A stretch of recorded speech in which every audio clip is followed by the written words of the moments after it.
คลิปนี้ก็มาเก็บภาพพี่น้องเก็บภาพให้พี่น้องได้เบิ่งอ่างน้ำเทินลมกะบ่แห้งปานใดพี่น้องปานกลางฝุ่นบึงเรือก็ออกไปออกจากฝั่งเพื่อไปหาอยู่หากินกับเรือระดับนั้นพี่น้องยังไปได้เรือระดับต้นปลายช่องต้นพี่น้องเบื้องนั้นในการสัญจรไปมากะต้องใช้เรือใหญ่พี่น้องอยู่บ้านเฮานี่ใช้เรือน้อยบ่ได้เด้อพี่น้องเด้อช่วงระยะเดือน3นี่เดือน3เดือน4ก็ยังลมแรงอยู่พี่น้องออกไปละเรือระดับนั้นจึงสู้ขึ้นได้พี่น้อง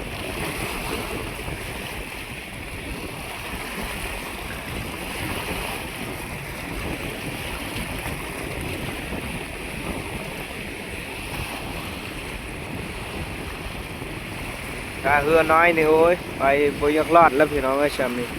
แต่ว่าอันนี้ก็ยังปานกลางพี่น้องบ่แม่นแห้งแท้ปานกลางชื่อๆได้นี่เลยวิวบรรยากาศยามแรงๆพี่น้องเวลาคอยค่ำลงแรง6 โมงออกไปฮอดกลางน้ำละพุ่นละไปดอนดูพุ่นละพี่น้องพุ่นละบนป่าไม้บนเป็นดอนบนเขียวๆพุ่นละ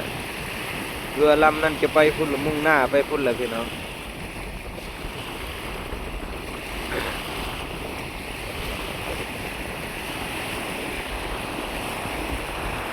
ชิเลาะเก็บภาพไปให้พี่น้องได้เบิ่งเลาะเก็บภาพนี่ไปพุ่นเลยแหละจะออกไปท่าตัวพุ่นเลยพี่น้องมันมีท่าตัวที่2นี่เป็นท่าโรงเรียนมันนี่ชิเลาะไปพุ่นเลยเลาะไปเบิ่งบรรยากาศเก็บภาพให้บรรดาขึ้นชีได้เบิ่งเพราะว่าผู้อยู่ไกลน้ำใหญ่อยู่ในตัวเมืองมันจะบ่ค่อยได้เห็นน้ำใหญ่พี่น้องถ้าอยู่เมืองนากายเขาจะฮู้ดีถ้าเมืองอื่นเพิ่นก็บ่ค่อยจะได้สัมผัสพี่น้องเป็นเมืองลักษาวบ่เมืองมหาชัยบ่เป็นเมืองยมราชบ่เคยมาเพิ่นมีผู้มามีผู้บ่เคยมาพี่น้อง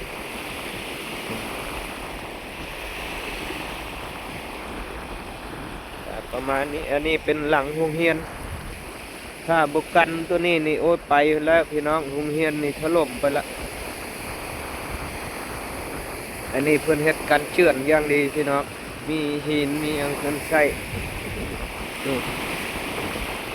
เราจะเลาะมานี่เลยนี่ถ้าว่ายามนั่นมันจะแปลนพี่น้องนี่ยาม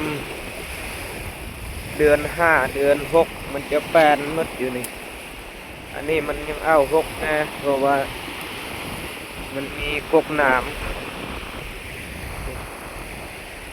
พุ่นวิวงามเด้อพี่น้องเด้อทางหัวภูนากายนั่นเป็นหัวภูขึ้นไปนี่หัวภูพี่น้องมานี่เป็นเกาะเป็นดอนลงมานี่เป็นทะลังพี่น้องเด้อลงมานี่ตัวนั้นเป็นหัวทะลังสีขาวๆไก่เด้อพี่น้องเด้อแต่นี่ไปก็ไก่เติบพี่น้องไปหาทะลังกับไก่เติบก็สมควรสิเลาะเก็บภาพนี้ไปเลยให้พี่น้องได้เบิ่ง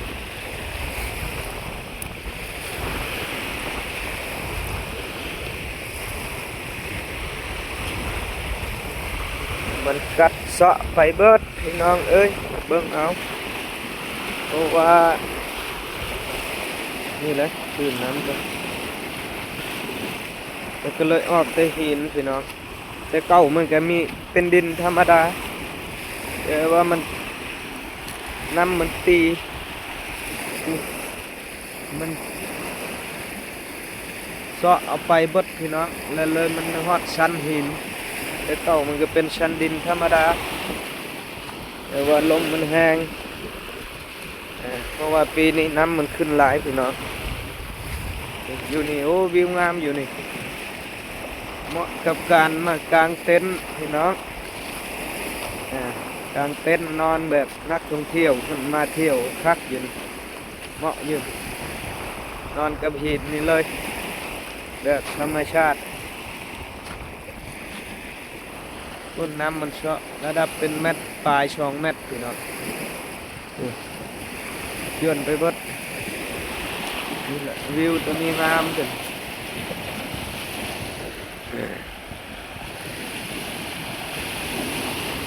ไอ้จะพาพี่น้องเลาะไปท่าต้นนั้นเลยจะขึ้นไปพุ่นเลยพี่น้องเลาะเก็บภาพไปน้ำในเวลางามแรงๆนี่แหละนี่เป็นแบบนี้เด้อพี่น้องเด้อมันตัดเซาะก็เลยเป็นแบบนี้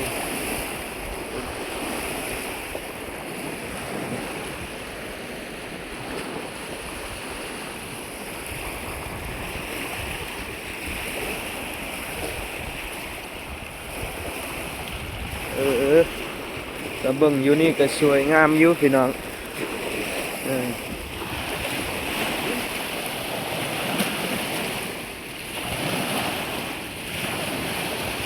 มานั่งชมวิวเหมาะขนาดอยู่นี่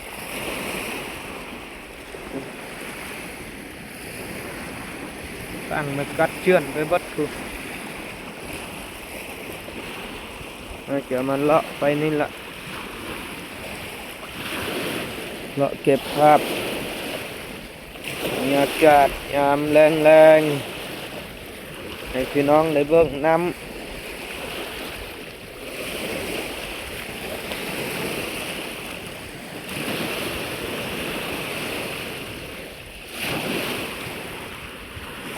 กัดเชื่อนไปแล้วพี่น้องเอ้ยอยู่นี่มีหินน้อยพี่น้องหินมะขาม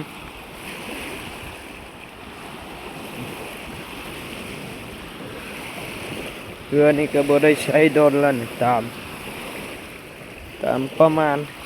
ถ้าเมียนอยู่นั้นแบบนั้นน่ะมันตีนเรือนี่แตกพี่น้องถ้าเขาบ่เมียนอยู่บกแบบนี้บ่ได้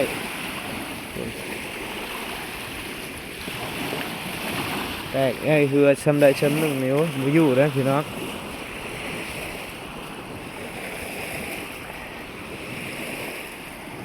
อันนี้ก็เป็นท่าตัวที่2พี่น้องท่าบ้านตัวที่2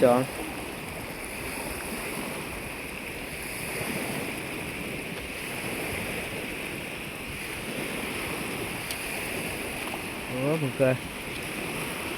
มันเอา6พี่น้องเอ้ยยามนี่ยามแปนเดือน5เดือน6พี่น้องเดือน5เดือน6แปนดีแทนเพราะว่าอันนี้ยังบ่ทันได้อนามัย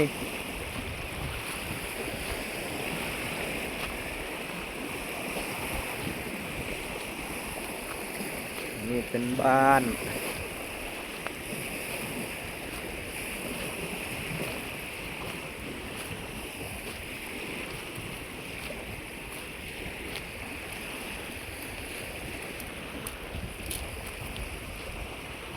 โอ้น้ำแห้งปะเฮือละพี่น้อง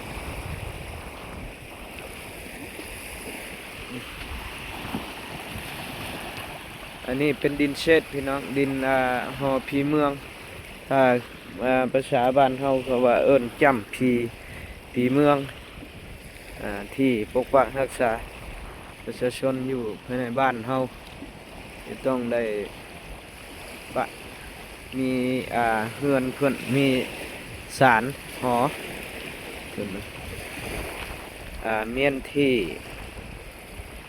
เป็นที่บ่อนนับถือพี่น้องเพราะว่าเฮานับถือศาสนาผีเราก็จะมีหอผีเมืองนี่แหละโอ้เหือนี่อยู่บกแล้วพี่น้องน้ำแห้งปะ